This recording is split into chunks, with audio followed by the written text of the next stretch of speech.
In the year 2000, Toys R Us was the most powerful toy company on Earth. 1,500 stores, 70,000 employees, $11.5 billion in annual revenue.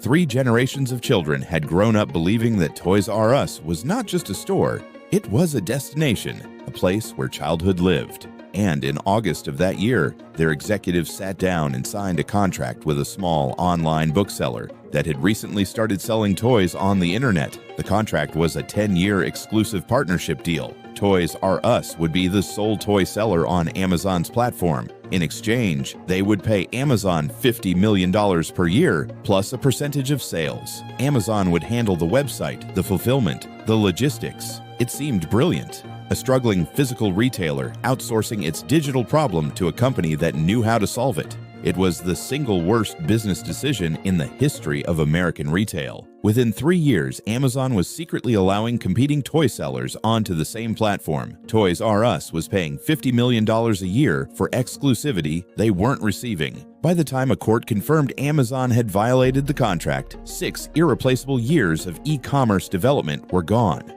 And then in 2005, a private equity consortium loaded $5.3 billion in debt onto the company. The same company that was now racing to rebuild its entire online operation from scratch. In September 2017, Toys R Us filed for bankruptcy. In 2018, every single one of their 735 American stores closed permanently. 33,000 employees lost their jobs on the same day. Jeffrey the Giraffe made his final appearance. This is the business autopsy of Toys R Us. And the cause of death begins with a contract most people have never read. The Rise. To understand what was lost, you need to understand what Charles Lazarus built. Lazarus was born in 1923 in Washington, D.C., the son of a bicycle repairman. In 1948, fresh out of the Army, he opened a baby furniture store in his father's shop with $5,000 in savings. He called it Children's Bargain Town. Within a year, he noticed something. Every customer who came in for a crib eventually asked if he sold toys. Lazarus saw the pattern before anyone else did. The real money wasn't in furniture, it was in what children wanted. In 1957, he opened the first dedicated toy store in Rockville, Maryland. He gave it a name designed to speak directly to children, Toys R Us, with the R deliberately reversed, as if written by a child who hadn't learned to write yet. The concept was revolutionary. While department stores sold toys seasonally only at Christmas, Lazarus kept his stores open and fully stocked year-round. While competitors offered a limited selection, Lazarus packed his stores floor to ceiling with every toy a child could imagine. Retail historians credit Lazarus with inventing what they call the category killer, a store so completely dominant in its niche that it drives every competitor out of existence. Mom and pop toy stores couldn't compete. Department store toy sections couldn't compete. Nobody could compete. By 1978, Toys R Us had 182 stores and was generating over $1 billion in annual sales. By the mid-1980s, the company controlled 25% of all toy sales in the United States. 1 in 4 toys bought in America came from a Toys R Us store. The company expanded internationally in the 1980s: Canada, Singapore, Europe, Japan. By the early 2000s, Toys R Us operated over 1,500 locations across 35 countries. They launched Babies R Us in 1996, extending the brand into baby products. They had a jingle, "I don't want to grow up, I'm a Toys R Us kid," that defined childhood for an entire generation. In fiscal year 1997, the company reported $11 billion in revenue. Charles Lazarus had transformed a $5,000 investment in his father's bike shop into a global empire that touched the childhood of hundreds of millions of people. Then Walmart arrived, and everything changed. The warning signs. The first warning sign came in 1998, not from the internet, from Walmart. Walmart had been quietly expanding its toy sections throughout the 1990s, using the same loss leader pricing strategy that Lazarus himself had pioneered. Sell the most popular toys at or near cost. Get customers into the store. Let them buy everything else at full margin. In 1998, for the first time in history, Walmart surpassed Toys R Us as the largest toy retailer in the United States. The category killer had been category killed by a bigger box. Toys R Us's response was slow, defensive, and ultimately inadequate. They began experimenting with smaller store formats, remodeling locations, trying to sharpen their product selection. But they were fighting a price war against a company with fundamentally lower operating costs, and they were losing. Then came the internet and the 1999 holiday season disaster that changed everything. Toys R Us had launched an e-commerce website, toysrus.com, in 1999. The holiday season demand was far beyond what their systems could handle. The website crashed repeatedly, orders were delayed, tens of thousands of Christmas presents were not delivered on time. The Federal Trade Commission fined Toys R Us for failing to fulfill holiday orders. It was a public humiliation for a brand built entirely on the promise of delivering joy to children. Faced with the cost and complexity of rebuilding their entire digital infrastructure at a moment when they were already under margin pressure from Walmart, Toys R Us made what seemed like a rational decision. They would outsource their online problem to the company that had solved online retail. In August 2000, they signed the Amazon deal. The terms were straightforward on the surface. Toys R Us and its subsidiary toysrus.com would be the exclusive toy and baby products seller on Amazon's platform. They would handle inventory and merchandising. Amazon would handle the website, order fulfillment, and customer service. Toys R Us would pay Amazon $50 million annually plus a percentage of sales. The agreement was set to run for 10 years, through 2010. It looked like a lifeline. What Toys R Us didn't understand, or chose not to examine closely enough, was the fundamental conflict between what they needed and what Amazon's business model required. Toys R Us needed exclusivity. They needed to be the only toy seller on Amazon's platform so that their $50 million annual investment would actually generate returns. Without exclusivity, they were simply paying Amazon to build their competitor's marketplace. Amazon needed selection. Their entire platform model depended on having more products from more sellers than anyone else. An exclusive partnership with a single toy seller was structurally incompatible with the direction Amazon was heading. These two needs could not coexist, and Amazon knew it from day one. According to court documents filed later, Amazon's own executives knew at the time of signing that they lacked the technological ability to track third-party sales of exclusive products and enforce the exclusivity clause. They signed anyway. Within 3 years, Amazon began quietly allowing other toy sellers onto the platform. The breaking point. The breaking point came gradually, then all at once. By 2003, Toys R Us executives had noticed something deeply wrong. Customers searching for toys on Amazon were finding competing products alongside Toys R Us listings. Third-party sellers were appearing in the toy category that Toys R Us believed they owned exclusively. From Amazon's perspective, these were marketplace transactions, third parties selling their own inventory, not first-party Amazon sales. Therefore, Amazon argued the exclusivity clause didn't apply. From Toys R Us's perspective, a customer searching for a toy on Amazon and finding someone other than Toys R Us was a direct violation of everything they had paid for. In 2004, Toys R Us filed suit in New Jersey Superior Court, accusing Amazon of breaching the exclusivity agreement. The lawsuit that followed lasted years and exposed everything. Court documents revealed that Amazon's own executives had known from the beginning that enforcing the exclusivity clause was technologically impossible. They had signed an agreement they could not honor and had no plan to honor. As Judge Margaret Mary McVeigh wrote in her 131-page ruling, Amazon does not want an exclusive partner. Amazon's conduct since 2004 has been a breach of that exclusivity. Toys R Us won the case. The court ordered Amazon to sever the partnership. It was a legal victory and a strategic catastrophe. The ruling came in 2006. Toys R Us had spent 6 years in the 6 most critical years in the history of e-commerce, not building their own digital capability, while Amazon was perfecting fulfillment,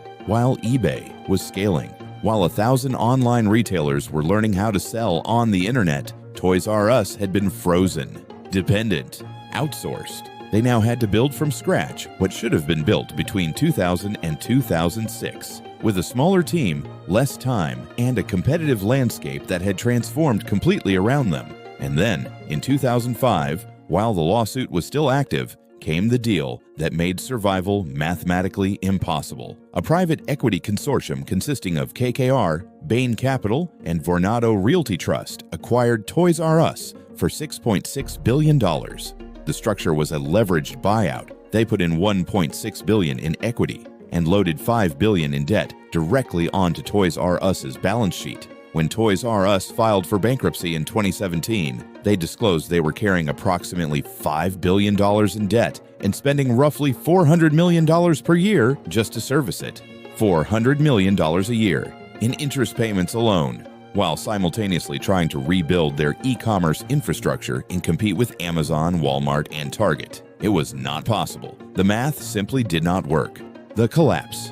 After the court freed them from Amazon in 2006, Toys R Us moved quickly to rebuild. They launched a new independent website. They invested in their own fulfillment capabilities. They tried to create the digital presence they should have built 6 years earlier, but the window had closed. Amazon had used those 6 years to become the default destination for toy purchases online. Their fulfillment network, their customer data, their review system, their Prime membership.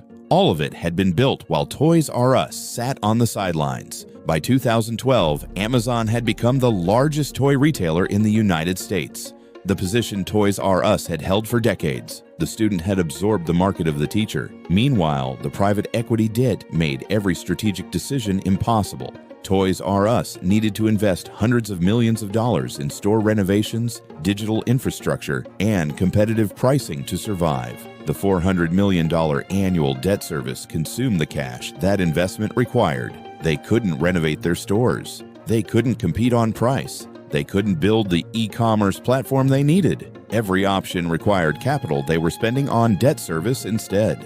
The company tried. They launched a new website. They created in-store experiences designed to differentiate from Amazon. Things you couldn't do online, like test toys before buying them. They doubled down on exclusive products and private label brands. None of it was enough. In September 2017, Toys R Us filed for Chapter 11 bankruptcy protection. They disclosed $5 billion in debt, 33,000 employees, and a plan to restructure and survive. The restructuring failed. No buyer emerged willing to take on the debt and the competition simultaneously.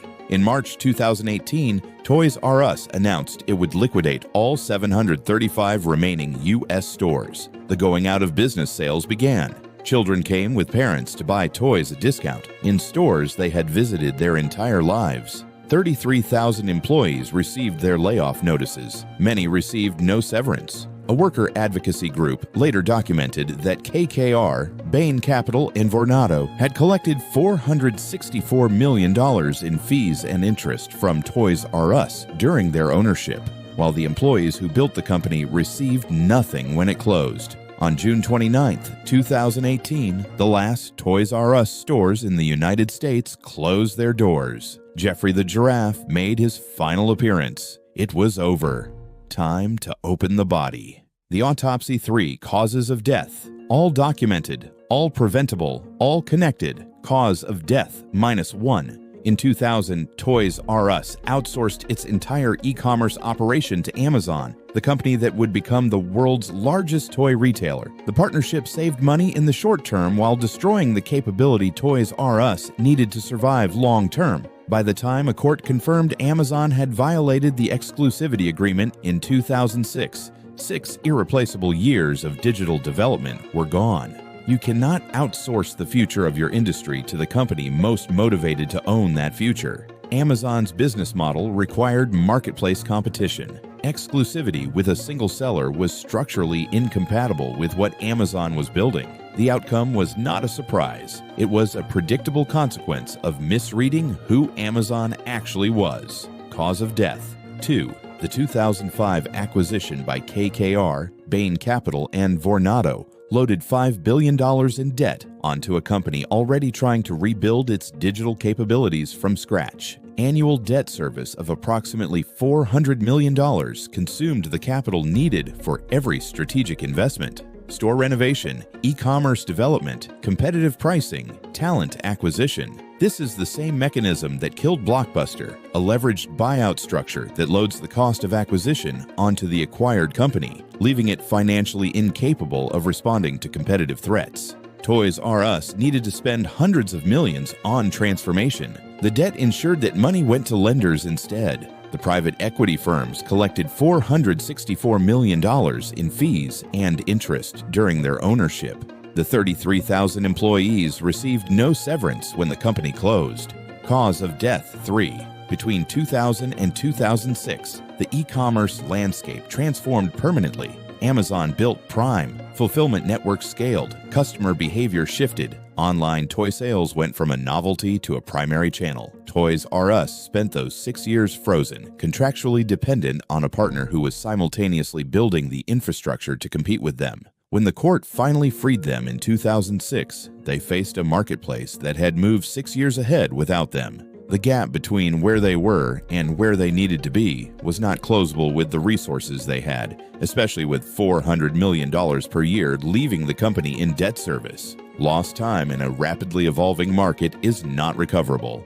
It compounds. Every year of delay is not 1 year behind. It is 1 year behind a competitor who used that year to pull further ahead. The lesson here is what the Toys R Us autopsy teaches that almost every business school case study misses. The Amazon deal wasn't a mistake in hindsight. It was a mistake that was visible at the time. If you asked the right question was not, can Amazon solve our e-commerce problem? The answer to that was clearly yes. The right question was, what is Amazon's incentive to honor our exclusivity over 10 years? And the answer to that question, if anyone had asked it clearly, was none. Amazon's entire model required more sellers, more selection, more competition. An exclusive partnership with a single toy seller was a temporary commercial arrangement for Amazon, not a strategic commitment. When your business survival depends on a partner honoring an agreement that conflicts with their own business model, you don't have a partnership. You have a countdown. The second lesson is about leveraged buyouts and transformation. Private equity firms are not the cause of all corporate failures, but LBO debt structures applied to companies that need to invest heavily in transformation are a particularly lethal combination. The debt consumes the capital that transformation requires. You cannot simultaneously service $400 million a year in debt and spend $400 million rebuilding your digital business. One of those things wins. In the case of Toys R Us, the debt won, the transformation lost. The third lesson is the most important. Time lost in a transforming market is not recoverable. 6 years is not 6 years. In a market where the rules are being rewritten every 18 months, 6 years of standing still is a generational gap. Toys R Us didn't fall behind Amazon. They handed Amazon 6 years to build the infrastructure that made catching up impossible. The next time you see a company outsourcing a strategically critical capability to a faster-moving competitor, ask yourself how long that arrangement can last before the partner no longer needs the deal. The answer is usually shorter than the contract. If this autopsy changed how you think about Toys R Us or about who you trust with the most important parts of your business, the subscribe button is right there. A new case opens every week. Next on the table, Circuit City. In 2007, they were still the second largest electronics retailer in America with 567 stores and 46,000 employees. That same year, they fired 3,400 of their most experienced workers in a single day, specifically because those workers were too good at their jobs and earning too much money. The official story says Best Buy killed Circuit City.